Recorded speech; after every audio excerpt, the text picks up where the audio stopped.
thank you for watching my channel today. My name is Sarah and my channel is called Your True Self. So today I'm doing a video all about Oprah's book club. This is something that I used to watch the first time around in the 90s. I used to have a pen and paper ready, and I used to write down the books that she recommended, and then I'd go to the library and try and find them.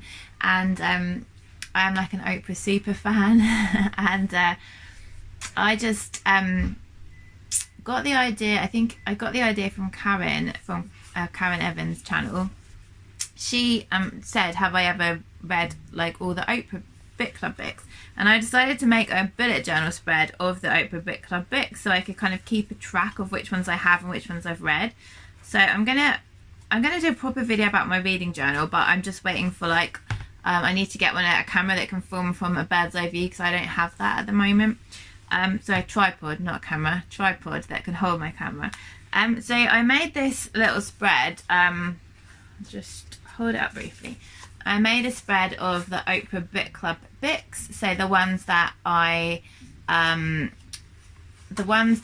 read, I've put ticks by. I've looked on the library, there's a few I can get from the library where I've put some little stars by, but these are all the book club books. So I use that to film this video. So I'm going to start with the ones that I have read, and then if there's time, which hopefully there will be, I'm going to move on to the ones that I haven't read but I've got on my TBR. So I'm just going to pick up the stacks. So the first one I haven't read for a very long time, but I really want to read it again. And it's when I bought this, I got a voucher, book voucher for my year 7 exams at school for my results, which was in 1996, and I bought this with that voucher because I've written it inside. And this is The Bluest Eye by Toni Morrison. This is a small book and it follows a girl called Pocola. It's set in the south of America, and it's all about Pocola, who feels that she sees dolls and things, and the girls who always seem to be loved the most have blonde hair and blue eyes.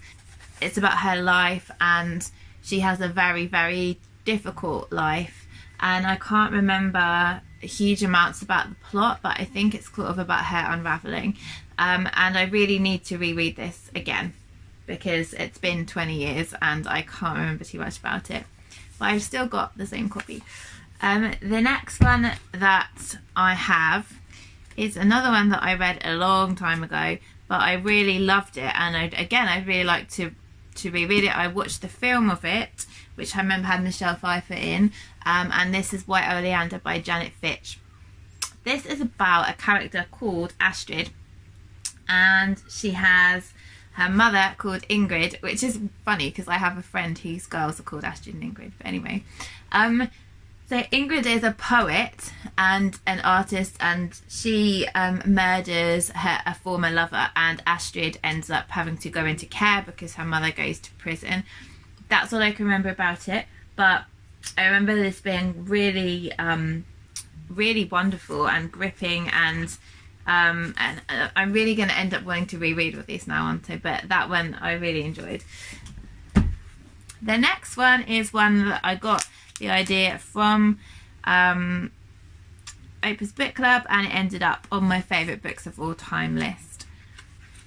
I read this when I still lived at home. I think I was in 6th form when I read this again, so a very long time ago now, and I need to reread it, snap, for the same every time. But I just remember how much I adored this book, and it is A Fine Balance by Rohinton, Mistry. So this is set in India. It's set in the 1970s, and it follows 4 separate characters and how their lives intertwine with each other.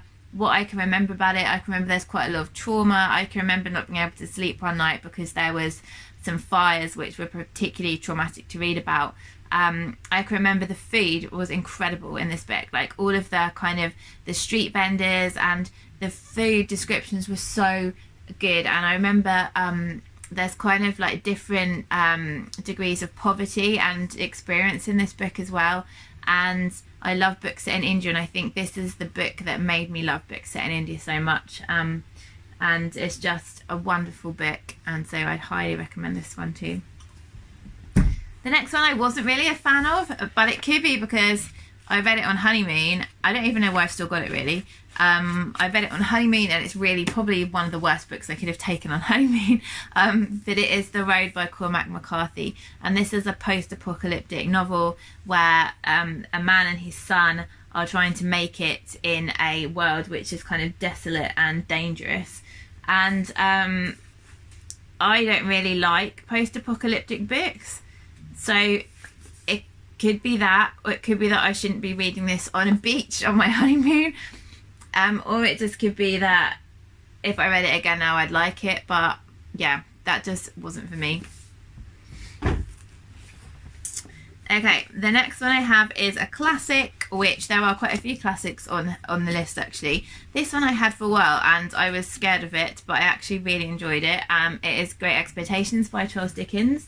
So this is one of his most famous books, and it's about Philip Pirrip, known as Pip, and yeah, so he meets a convict called Magwitch in a graveyard, and it's the one with Miss Havisham in as well, and I really enjoyed it. I thought it was a great story. I think I read this when I was working at my old job, so it would have been about 6-7 years ago, and I found it very readable. I was expecting it to be really hard going, and it wasn't, and so I would read more Dickens, definitely based on this book. Then we have another one which is on my favourites of all time list, and I am desperate to reread this one. I absolutely loved it. I recommend it to everyone because I never see people talking about it. Whoops. And this is The Story of Edgar Sawtelle by David Wroblewski. This is amazing. So this is about a boy called Edgar Sawtelle, and he is born mute. So when he cries, his mum, as a baby, his mum isn't aware that he's crying because no sound comes out. And so he has a dog called Armandine, who, if I ever have a dog, I want to call it Armandine after this dog. Because so Armandine basically barks when Edgar's going to cry, and they're like best friends. And the family raises these dogs, which are quite incredible dogs. They breed them and they train them. And they're sort of described a bit like Alsatians and or German Shepherds. And so the business, like Edgar's getting involved in the business and the training of the dogs as he grows up. And then this man called Claude, who's Edgar's uncle, comes back to the family business, and everything starts going a bit strange. And there's like obviously rifts in the family, and he doesn't really know what's going on. And it's just the most wonderful book. Like if you pick up any of these books out of the ones I recommended, like, oh my goodness, this is what I love. A Fine Balance as well, but this one is just so good, especially if you love dogs. So yeah, I love this book. And then the last one that I have read is A New Earth by Eckhart Tolle. So I've talked about this a lot, but it's basically a spiritual book. Oprah and Eckhart did a series over 10 weeks where they discussed each chapter for an hour and a half, which you can still get on Super Soul Sessions podcast or on YouTube. And it's just a wonderful, wonderful spiritual book based around the concept of sort of mindfulness. And I would, again, recommend it to anyone who is interested. So they're the ones I've read. And then, oh no, hold on. Where's my little post-it note gone? I have also read, there's some more, but I just haven't got the physical copies. Wild by Cheryl Strayed. This is wonderful. Wild by Cheryl Strayed is her memoir of walking the Pacific Crest Trail. So her mum has died a few years before. She's never really got over the grief of losing her mum, and she decides to walk the Pacific Crest Trail, having no walking experience. And it's her memoirs of this incredible journey, both physically, mentally, spiritually, that she goes on. And I love Cheryl Strayed. I love her writing. I really need to read more of her work. The film of Wild with Reese Witherspoon was really good. I listened to this on audio, and I think, does Reese Witherspoon read it? No, she doesn't. Whoever reads it does a really great job. So I really recommend the audio as well, and I love that book. Next we have The Sound and the Fury by William Faulkner. Obviously another classic.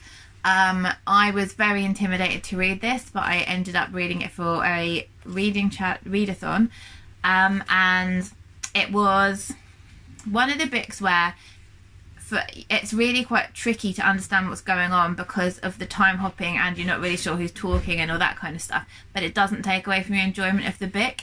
And I found that after I finished each section, I'd kind of read through the spark notes for each section just to kind of make sure I'd fully understood what had just happened. And that makes it sound like really laborious and challenging, but it was challenging in a good way, and I still definitely enjoyed it, and I would read more Faulkner. Sula by Toni Morrison. Again, I read it quite a while ago. I don't remember huge amounts, but I remember that it's about Sula and her best friend who grow up together as kids, and then Sula goes off and it basically sees the world for about 10 years.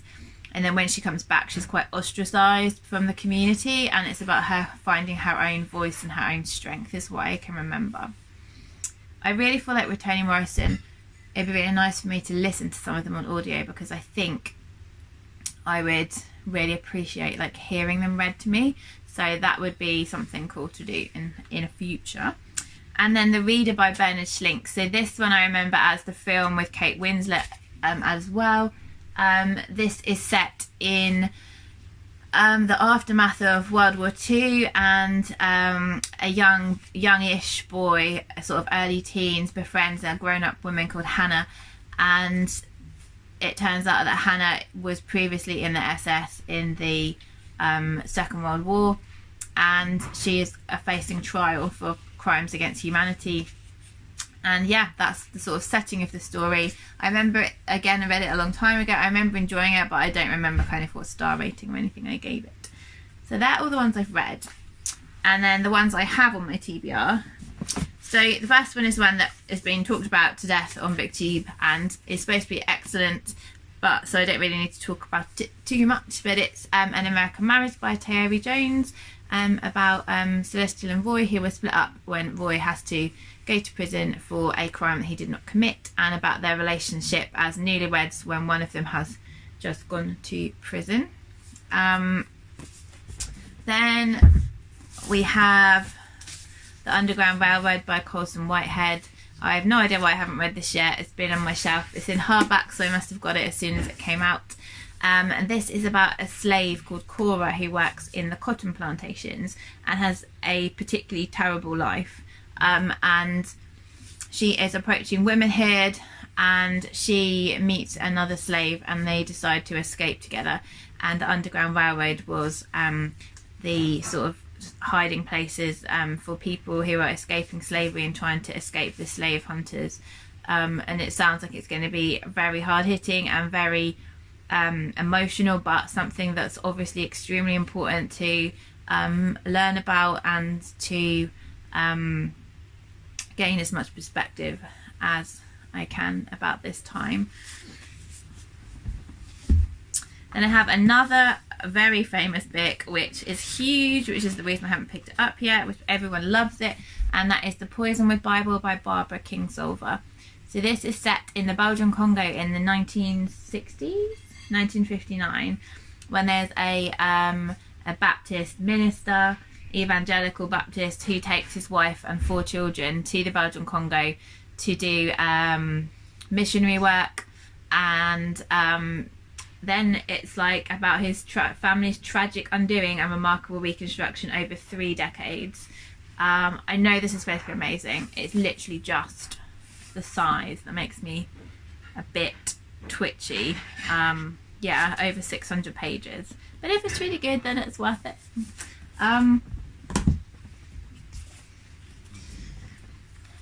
I have Ruby by Cynthia Bond. So this is another one set in South in America and in the 1950s.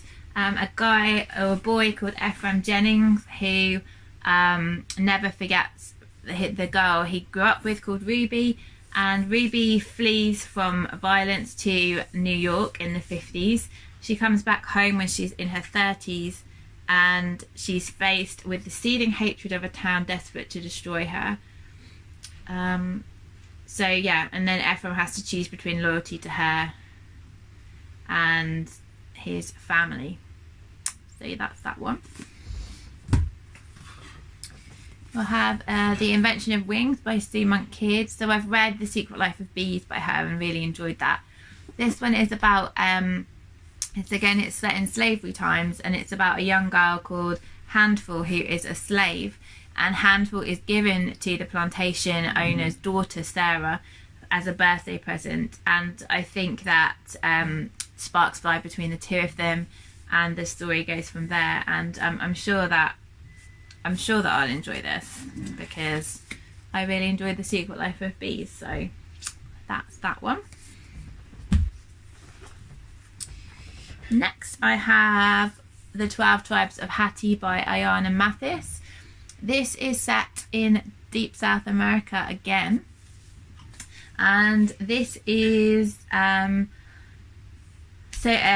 has fled Deep South America, or the American Deep South, or however I say it. So she has 9 children, and she is poor, and her husband's cheated on her, and she's moved to Philadelphia, and her children don't see her as being kind, but it says that she's used up all her love on trying to feed and clothe her children with in extreme circumstances, and it spans 6 decades of their family, and it sounds wonderful. And I can remember Oprah talking about this one and remembering wanting it at the time, so I need to crack on and read it. I have some more chunksters coming up. I have Freedom by Jonathan Franzen, and this is a big one. I'm probably going to buddy read this with Joe Smith at some point, because we both need to spare one to read it, but it sounds good. It's about a family called the Berglund family, and so it's like a son, a daughter, parents, and a family friend, and it's about the unexpectedness of adult life, teenage lust, the beginning and ending of love, why we compete with our friends, how we portray those close to us, and why things always never work out the way they should. So yeah, it sounds good, but apparently he was peed off that she chose the corrections and freedom for the book club, and he sort of felt he was a bit above Oprah's book club. So yeah, that's not great. Then another huge, this might be the biggest book on my TBR, I think, and this is The Pillars of the Earth by Ken Follett. If this is the biggest book on my TBR, then I will be reading it this year, because that's one of the prompts for the Pop Sugar Reading Challenge, to read the longest book on your TBR. This is set in the 1100s in England, around the building of a cathedral, and yeah, civil war, famine, religious strife, battles over royal succession, and treachery, intrigue, drama, conflict, ambition. So it sounds really cool, and I know that it's a very beloved book, but it's just so big. But to be fair, the writing's quite big, and it looks like there's quite a lot of dialogue, so it looks doable. But yeah, so that's that one. And then one that's really intimidating, 100 Years of Solitude by Gabriel Garcia Marquez. This is about a family called the Buendia family, and they have sort of ruled an area called Macondo in the South American jungle. And it says, part exotic paradise, part nightmare, Macondo is a fantastic world of miracles and mirages where nothing is as it seems. Its secrets lie hidden for years in an encoded book, and only Aureliano Buendia, the last in the dynasty, can unlock its mysteries and discover the fate of this strange land. Sounds quite... It looks very dense, like the text is small, I can't really see any speech. So it does look really dense, and it sort of intimidates me, so I wouldn't be surprised if this one kind of languishes a bit. Maybe I should watch Oprah's clip on YouTube about this video, see if it inspires me. And then the last two I have on my Kindle. So one is called Deacon King Kong by James McBride. This is set in Brooklyn in the housing projects in the 1960s, and it's about a vicar or pastor who shoots the local drug dealer, and basically causes this sort of cascade of consequences throughout the entire community. And having just watched The Wire and being like really involved in that was in Baltimore, but that was very much set in the projects and around drugs, and so I think I'll find this really interesting. And then the last one was American Debt by Janine Cummings. This received a bit of a backlash because Janine Cummings has written about the experience of Mexican immigrants in America and fleeing from danger in the former life, and it received criticism because Janine Cummings is not Mexican and she's not an immigrant, and this is not an own voice story. And Oprah did try and address this, and she had a panel discussion about this issue, and I've heard just amazing things about the book, so I still want to read it, and I think I'll still find it insightful about the immigrant experience, even though it's not an own voices retelling. So that's it. That is the list of the TBR and the ones that I have already read. So if any of these sound interesting to you or inspiring to you, then please tell me, because I'd love to know. And if you've read any of them, I'd also love to know and what your thoughts were. Or if there's any other Oprah Book Club choices that you love, because there's so many on there that I can read over however many years it takes. So yeah, so that's that. I hope that you're having a good week, and I will speak to you all soon. Bye.